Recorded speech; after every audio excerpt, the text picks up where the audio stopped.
Hello my YouTube friends! Today we're going to continue the series of more advanced tutorials. And this one's going to be for an epic OBS stinger transition, like this one. I'm going to show you how to create it using nothing but free software. So let's get to it! My analytics say that 80% of the folks watching my channel are not subscribed. Am I doing something wrong? Well, if so, let me know in the comments. But if you are looking for tools, tips, and tricks to help make you a better YouTuber or a live streamer, subscribe to the channel and click that bell so you don't miss any new content. It's totally free. We're gonna start by creating our stinger assets in Pixlr E. If you don't know what Pixlr is, it's a browser-based image creation and manipulation tool that's totally free to use. There's a link in the description so you can follow along and check it out for yourself. Here we are in Pixlr E, and this is a 1920 by 1080 project, and we're going to go ahead and create a shape, a square, and what I want to do then is drag in overlay. This is actually a symbol. It's just a regular symbol, and I'm gonna make this bigger and move it over here to the right hand side, and then I'm gonna make it so you can't see that symbol real quick, and I'm just gonna change up the size and shape of my shape layer, put it into the position that I want. Now I'm going to go ahead and turn on our little symbol layer here, and I'm gonna right click on it and change the blend mode to multiply, and I'm gonna move it into the position that I'm looking for here, and that looks like kind of what I want.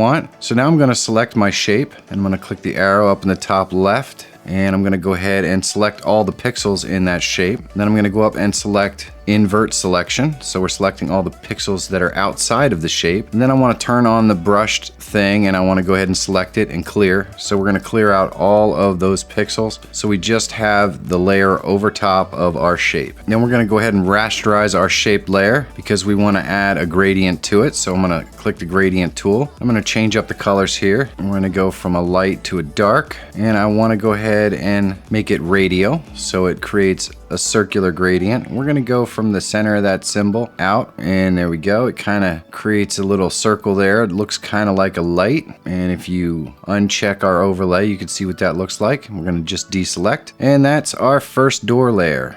And I'm just gonna move this group a little bit by selecting both. You can use the arrow keys to move it, or you can just grab it and drag it. Move this all the way over to the side here. And all this extra, I'm just gonna grab my delete tool and select that brushed overlay. And we're just gonna delete this out. We don't need it. And now I'm gonna go down here, click the plus and add another shape. And I'm gonna stretch this to make it fill the screen. Put it right in the center. And I'm gonna grab another metal texture overlay. And you can get these metal texture overlays online. And I'm going to change the blend mode to multiply, and then I'm going to go ahead and select the pixels of my shape, and then I'm going to invert those pixels, and I'm going to select our little texture overlay and clear it so it removes all of those pixels. Now I'm going to grab the shape layer here and the texture layer. We're going to move these around, and you can see we still have some extras at the top and bottom, so I'm going to select the pixels, invert the selection again, and then I'm going to select our overlay and clear that out, and then deselect. And now I'm going to select my shape and move it into the position that I want it, and I'm going to select my overlay and move it right over top of it. And we're going to select both and move these down here, and we can scale them up a little bit, and we're going to just kind of drag these down here to where we want them to be. We want these below our other layer.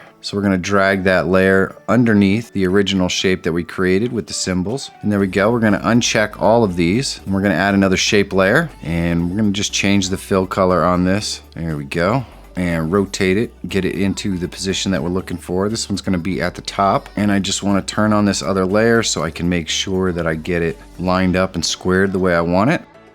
And just kind of move it around. I want more of this shape than what we need, and then I'm going to drag another texture layer on top of this, and I just click add to current, and then what we're going to do is we're going to rotate it. We want it to look a little bit different. We want the scratches to be going this way. We're going to change it to multiply so we can see our layer below it, and just adjust it so all the scratches and stuff go in the right direction. Now we're going to select our shape, and we're going to go ahead and select our magic tool so we can actually select those pixels. And then what we need to do is go up to select and invert the selection, and we're going to turn on our overlay and select it, and then we're going to go ahead and edit it and clear it. It cleans out out all those other pixels we don't need, and everything's clear, so we're gonna deselect, and then we're just gonna grab these layers and kind of move them around. We're gonna select that texture and just delete anything that we don't want there, and then we'll move it into place. What I'm gonna do is duplicate that shape layer and move it down here, and I'm gonna change the fill color on the shape. There we go, and we're gonna drag in another overlay, add it to the current one, and we're gonna rotate it so that our lines are going the way we want. We'll select multiply to create that overlay and make sure those lines are set up correctly. Then we're gonna select our shape and we're gonna select the pixels on the shape. Sometimes that works and sometimes it doesn't. And if it doesn't, then you go ahead and use your magic tool and just select the pixels. Then we're going to add our overlay and we're going to invert the selection and we're going to go ahead and clear it. And now we're going to deselect and we're going to select both of our layers and move them into the position that we want. And we're going to go ahead and erase all of the extra overlay pieces that we don't need. And we have all that stuff selected and we're going to move it down below our other layer. And there we go. We're going to go ahead and change that gradient down a little bit to make it darker. And there we go. And we're going to select these and move them a little bit, just change the order. Now we're going to add another shape layer, and this one is going to be over here.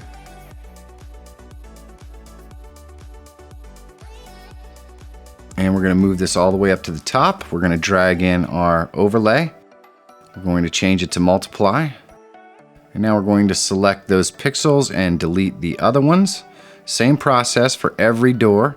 You can adjust the color to change how the overlay interacts so it looks differently. We're going to duplicate that and we're going to create the final door here.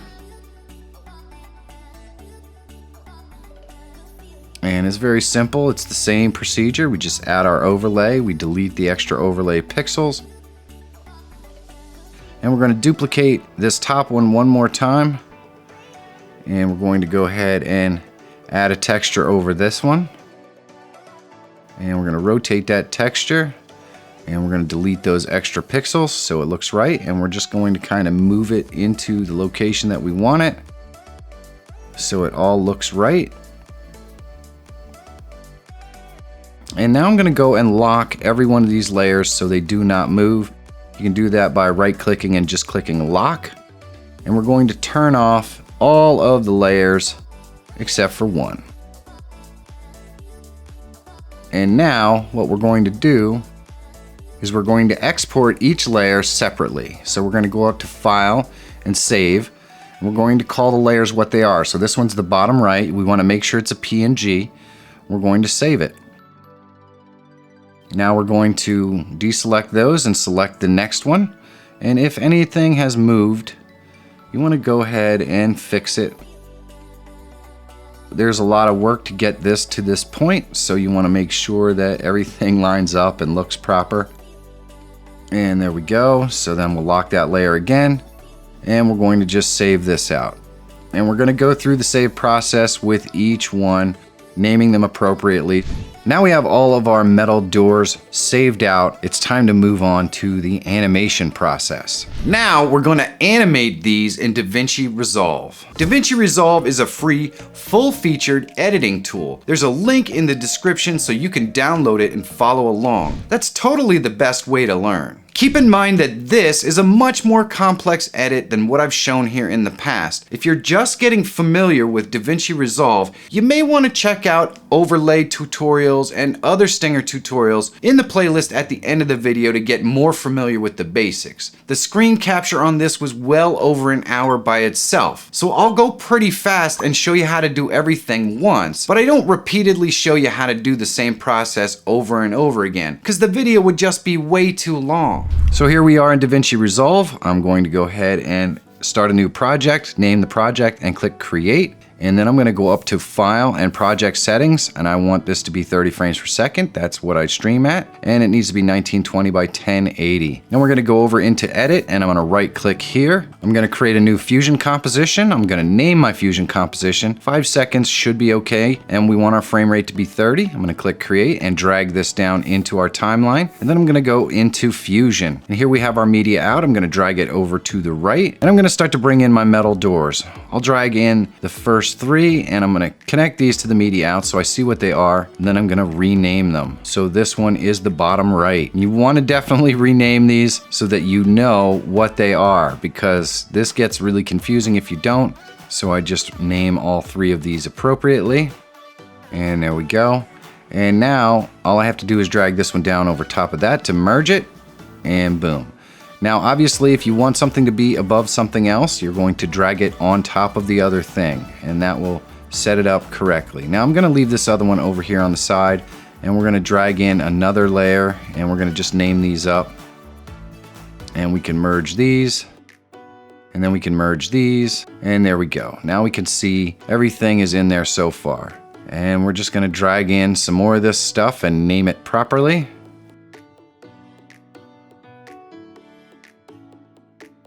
And there we go, and there we go. And you can see the top is all set up. And if I drag this over that, and there we go. Now, obviously, I didn't spend a whole heck of a lot of time figuring out how we were gonna set these up, so it's kind of a mess, and we're gonna fix that. But I wanna drag a background layer on here and drag it over so that we can see that, and we're gonna change the background color to blue, and there we go. So now we have that set up. Now I just removed all of the merge nodes and I have all of these nodes created. So I'm just going to drag the lowest layer that I want over top of my background, which is the ultimate lowest layer. And then we're going to try to order these layers how we want them. And do that, we're gonna go ahead and just drag one onto the merge node, drag the next one onto the merge node. And this means that we can get them in the order we want, and it'll make it a lot easier for us to see what we're dealing with and to move them around so that we can order them in different ways if we want. It's just a better visualization of how this is gonna be. So you can see, I just take the next layer and I drag it over the merge, it creates a new merge, and there we go. Now we have everything, all of the layers that we created are in here, and they're in a way that makes sense. So now I can just flip these and disconnect them and reorder them so that, you know, if I want something on top of something else, it's just much easier to get the visuals of what exactly we want things to be. So now I'm going to drag these up to the top, and we're going to add a transform to each one. So you just select it, I drag it up, I click transform, and it adds it in there for me. And I'm going to do this for each one of our doors. And what the transform is going to enable us to do is to go ahead and move these around so we can create that animation. I'm going to adjust the size of our screen and just select one screen instead of 2. We'll drag this down a little bit so we can see more. And then I'm going to drag these all up here, and I'm going to select the bottom left, and I'm going to go up to Insert Tool, and I'm gonna add a drop shadow. And we're gonna put this on each one, so I'm gonna go ahead and do this. Now, if you just select the node you want, shift space, and type it in, and then add, and it's an easy way to add in any of these elements. Now we just have to actually create our drop shadow. So we're looking at the top one right there, and you can see I can adjust the softness. It makes for a different look for our drop shadow. This right here adjusts the angle of the light, and I can adjust the distance. So I'm gonna kind of put it where I want it, and I'm gonna adjust the softness, and there we go. I think that's what we're looking for. And now I'm gonna go through and add shadows to all of the top ones here. All of these top layers, I wanna have a drop shadow. And it's kind of the same for each one. You can play around and make them look exactly how you want. Needless to say, I speedily go through here because once you know how to make one, you should be able to figure out how to add drop shadows to each layer. Now I'm going to go ahead and select the transform for the top layer, and I'm going to just move this layer off of the screen so we can't see it at the moment. And this is where these animations are going to start. I'm gonna do the same thing with the top middle layer, and then I'm gonna select the top bottom layer, and I'm gonna move that off the screen as well. And there we go. Now I'm gonna go through and I'm going to go ahead and set our transform location by selecting this little dot over here, and this adds a keyframe. This tells DaVinci that at the first frame, this is the location where I want these to be. Now I'm gonna go through and I'm gonna add shadows to all the other layers. I'm gonna go through this super quick because we've already done it on the other layers. And there we go. Now we've got a drop shadow on each one. What we're going to do is go ahead and move these off of the screen as well, just by selecting the transform and then moving them out off the screen. Now we have all of our layers moved off the screen. And we're gonna go ahead and adjust the alpha and the blue down on our background so we can't see that either. Now we're going to start to animate these things. So we're on frame 0, and we're going to go ahead and click the keyframe next to our movement thing. It's called center. And now I'm gonna move to the 70th frame of our animation, and I'm gonna select that bottom left one again, and I'm gonna type 0.5, which is the actual location that it was spawned on. So that's exactly where it would be. And then we'll go back to the beginning, click play, and you can see that now it will animate all the way from frame 0 to frame 70 where we put the second keyframe. Awesome. And now I'm gonna go ahead and I'm going to animate the bottom right. We're gonna add a keyframe for frame 1, and then we're gonna move our playhead to frame 70, and we're going to put 0.5 in up here, which, like I said, is where these all started. And there we go. So now that one's in there. That should animate just like the other one. And we're going to go to the top bottom one, and we're gonna go to frame 1, and we've got a keyframe there. We're gonna add a keyframe to frame 70, and that's gonna be 0.5, and there we go. So now we have all of our bottom animations completed. Now these aren't particularly dynamic animations, it's just one speed. They start and they finish.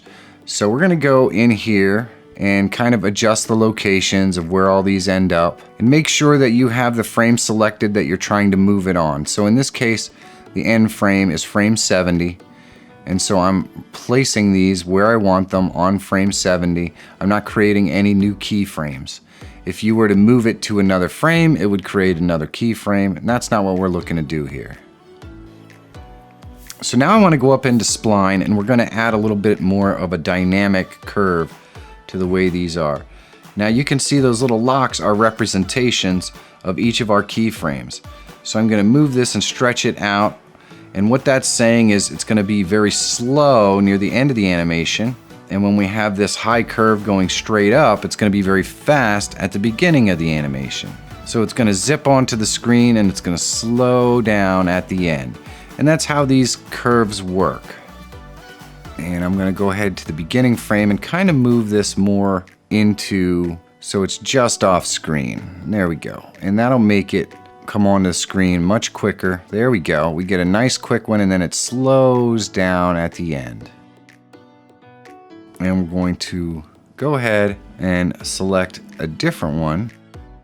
We're going to select that top one. We're going to kind of adjust this keyframe here. We're going to move it so it animates onto the screen from a different angle. We want to move it off, make sure it's totally off the screen. And now when we click play, you can see this kind of animates coming in from the right, a little bit sideways. And we're going to go ahead and adjust how this one comes on as well. We're going to go into spline, and we're going to select that transform 5. And we're going to go ahead and make it slower at the end and faster at the beginning. And we can just adjust these bars down so it doesn't go too crazy. And there we go. We want a nice smooth curve. That's really what we're looking for here. And so when we click play, here we go. We can see they come on fast and then they slow down a lot at the end. And what we want to do is we want to go ahead in here and we want to adjust that one in the lower left. And that's transform 1. We're going to give this the same treatment.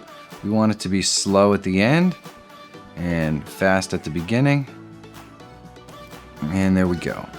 So now we have a much more dynamic animation, but we have to adjust the way that this one animates, because you can see there's lots of space at the top of that.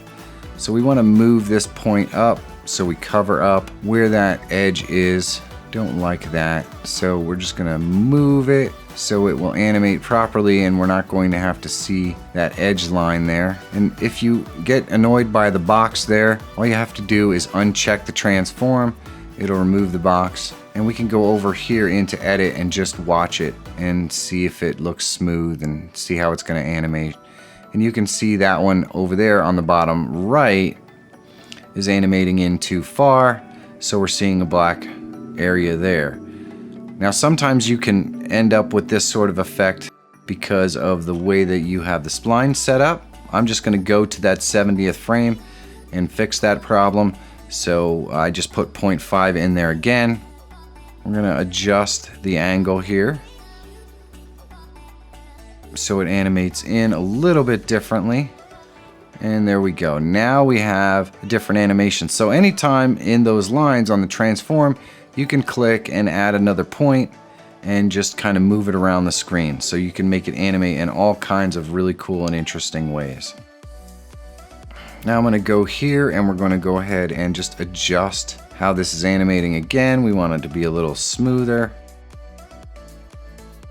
And we're going to add another point here. So it goes a much slower curve at the end. We'll move that up. And there we go. Anytime you want to add a point, all you have to do is click on the lines in the spline, and then we'll go ahead and add a point. And there we go. So you can see how you can create a completely dynamic animation for each one of these doors. So they operate and function totally different. And it makes it much more visually appealing for your viewer. So this door is going to come in and then it's going to kind of go out a little bit. And that really adds kind of a cool dynamic to it. Oh, I like that. That looks awesome. And I'm going to select all of these and move them over here to the right. And we're going to take a look at the keyframes. So if I select keyframes up here in the top right, and we can go in and we are looking at the keyframes for transform 1, and that would be the bottom left. And you see the keyframes end up being just these little lines here in the keyframe thing. So if I wanted the first keyframe to be a little delayed compared to the rest of the other animations, I can go ahead and just select this keyframe here and just kind of move it up. Now, if you don't select that keyframe individually, it'll move both of them. You may not necessarily want to move the entire animation, but there we go. Now we selected it individually and we kind of moved it up. So now that keyframe moved to frame 4 and we have a little bit of a delay. And you can do this for any of the keyframes. You can just select that transform, go down into the keyframe tool and move these keyframes around so they'll start earlier or later on some of the animations. And this adds even more dynamics to your animation. Some doors will be faster, some doors will be slower, some doors will start a little earlier or a little later than others. And there's all kinds of awesome tools in DaVinci that allow you to do this kind of animation. So using the splines, adjust the curve, how fast it moves at the beginning and the end, and then you can use the keyframe tool to just move the keyframes around to adjust when you want them to actually happen. Now what I do is I'm going to go through and go ahead and add in the animations for all of our other doors. And this process is exactly the same as the process that we just did on the lower 3 doors. So I'm going to go ahead and sometimes it helps to flip back and forth to the edit mode so you can see what you're working with. But all I do is I'm going to add these doors in and I'm going to change their splines so that they function in interesting ways when everything starts to come in on the screen. But to do this, I add a keyframe at the beginning of the composition and right around the 70th frame so that these doors all animate in. Some of these upper doors I animate at a later time, so you can see I started on the 25th frame instead of the first frame, so they kind of draw in separately and different. And the main key here is that you just want to make those animations happen in a dynamic, interesting, and fun way. This takes a long time, and you can see I have the footage sped up quite a bit here when I'm doing the animation because it's kind of trial and error. It's what looks good to your eye. How do you want to have it animated? Do you want it to be fast or slow? Each one, you kind of want to have dynamic movement so that it looks a little bit different than a lot of the other doors. And it's really, really easy to accomplish this. So once I have all of my doors all set up and animated, what I'm going to do is I'm going to select them all and I'm going to right click and I'm going to go to group. And this groups everything that we just created into one little group. I'm going to go ahead and rename this and we'll call this metal and click OK. And there we go. So now we have our metal, all of our door animations in one little group. The next thing I'm going to do is go ahead and add a background, and we're going to merge that to metal, and we're going to change this background to blue, and then I'm going to add this B-spline tool to it. And we're going to move this around. And now what the B-spline does is if I adjust the border width, you can see that blue background is right there. So I can adjust the length of these and the position. We're going to be able to animate these like lasers that are coming across the screen. And we just want to make sure that when it's in the top position, it's off the screen. and we can animate it through the screen, and I'm gonna put it exactly where I want some action to happen. So I'm gonna leave it right here, and I'm just gonna hit the keyframe on that position at the 45th frame, and I'm gonna animate it off the screen at the 15th frame. So you can see, bam, this comes in, and right now it's stopping at the 45th frame. What I'm gonna do is select those both and copy them, and then I'm gonna go ahead and paste them in here.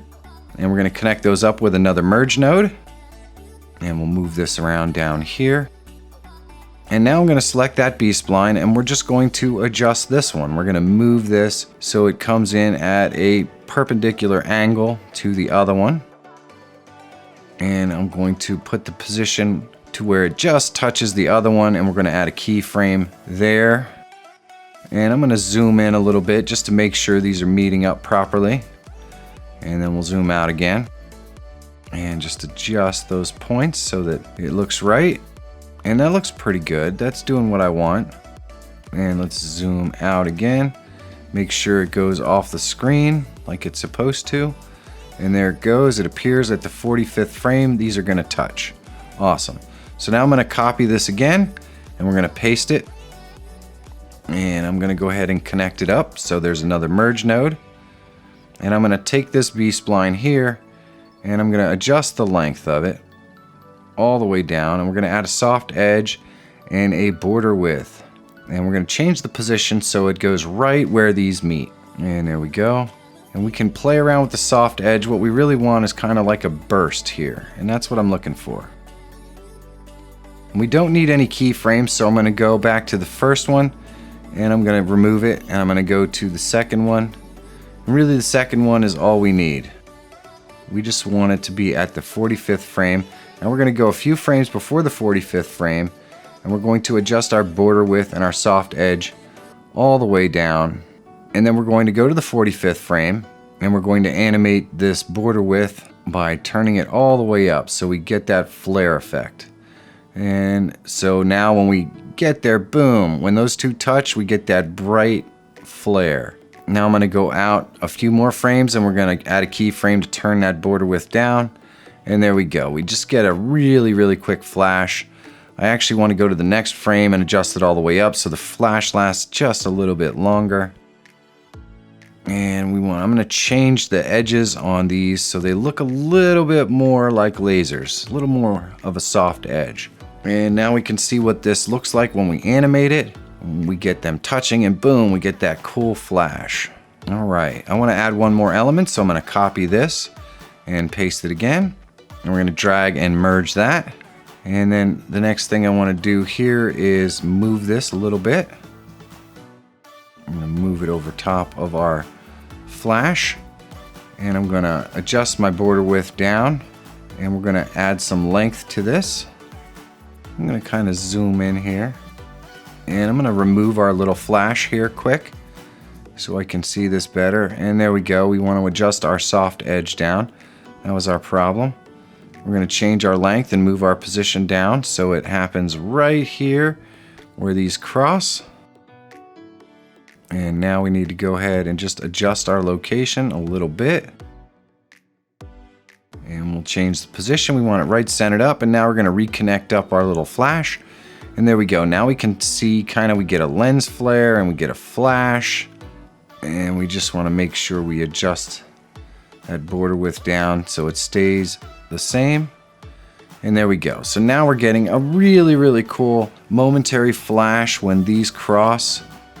And then I'm just going to continue to animate these all the way through the frame at the end. And it's the same thing, we just move the positions and then we add another keyframe where we want those to go off the screen. And now we can get a look at what these look like. As they cross, we get that flash and off the screen.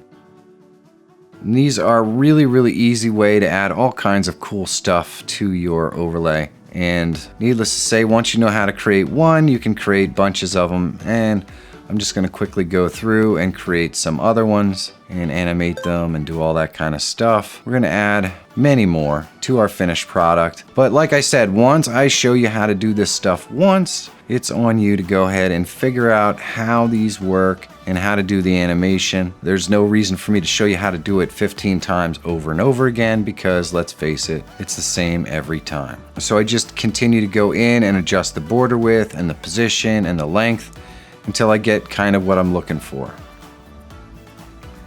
So if you want to open these, you can just click on them and it opens up again. And I want to show you how we're going to animate this background. So I'm going to select the background and I'm going to go up to blur and I'm going to add a glow to it.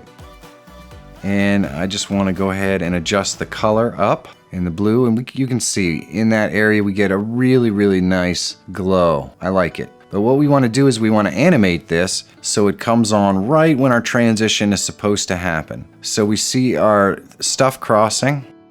And here is where we want to maybe click on this and start adjusting our background glow.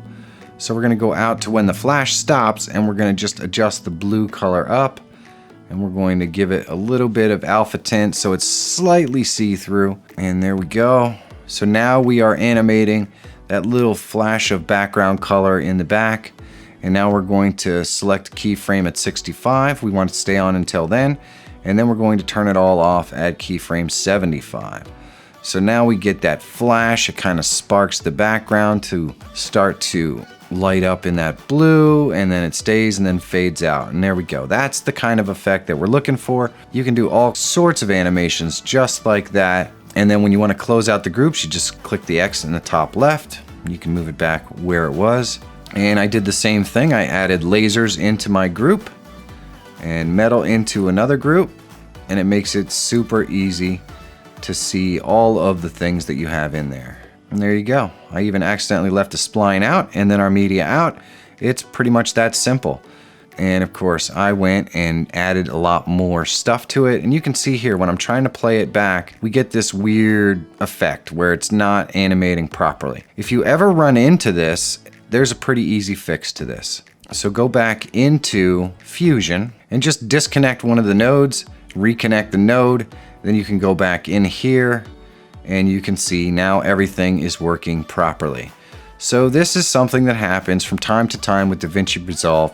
Hey, it's free software. Stuff like this is bound to happen. But that's how you fix it if you ever run into that kind of weird issue when you go to the edit page and it's just not playing correctly. Now I'm gonna go to where my animation is finished, and I'm just gonna shorten up the composition. It doesn't need to be any longer than it needs to be, and make sure that everything is done there, and we're good. So now I'm gonna go to this little launchpad thing, and we're going to export it. So under file name, I'm gonna call this Metal Stinger.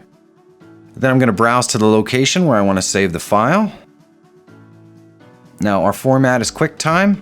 Our codec is going to be uncompressed. The type is going to be BGRA 8-bit. And then we want to go down here, make sure our resolution and our frame rate is proper for our overlay, and then select Export Alpha and then Render All. It takes a couple of moments, but then we're going to load up our shutter encoder. There is a link for this in the description as well. It's totally free. And this is going to change the size of our file. We're going to click Browse, select our file, then we're going to select under Function VP9. Then we're going to go ahead and browse to the location where we're going to select our output folder, and then we go up here to the top right and select max quality, and then under advanced features we want to enable the alpha channel, and then we're going to start the function. And this is going to run. It takes a couple of moments, but it's only about 4 or 5 seconds long, so it shouldn't take too long. So now here we are in OBS. We just need to load up our stinger. So I'm going to go ahead and click this right here. We're going to go to add stinger. And you can just call this stinger whatever you want and click OK. And you're going to notice some weird features in here. I'm using the beta 27 version, but we're going to go to browse and we're going to go to find our stinger. It's the VP9 file right here that we just created, and click open. Now I know there's some extra features in here and we're going to get into that when I talk about the new version of OBS, but what you need is still going to be here. We can do a preview of the transition so you can see what it's going to look like. And we want to change this transition point. And if you do this, it's basically transitioning in the milliseconds, and that's practically impossible to figure out exactly how that works. So what I recommend is if you scroll up a little farther, you can change it into frames until I go up to the top. And here we go, transition point type, we're gonna change this to frame. We know that 60 should be about the midpoint of our animation, so that's a good place to start. Now if we preview our transition, you can see when the lights flash, it switches over, and that's exactly what we're looking for. So we're gonna click OK. And now we're gonna just select another scene, and boom, you can see how that transitions. It looks so smooth and so cool. It really is an awesome animation, and it's not as hard as it looks to do. If you followed along, I am relatively certain that you could figure out how to do this. I've shown you everything that you need to know to create this awesome stinger or any other stinger very similar to this one. So go out there and try it yourself. That's the best way to learn. And if you want to see how to create more awesome live streaming animated overlays for your live streams, totally free, check this playlist out. If you're always looking for tools, tips, and tricks to help make you a better YouTuber or a live streamer, then why not subscribe to the channel? My name is Michael Fire Jr. Thank you so much for watching. Have a great day, and I'll see you in the next one.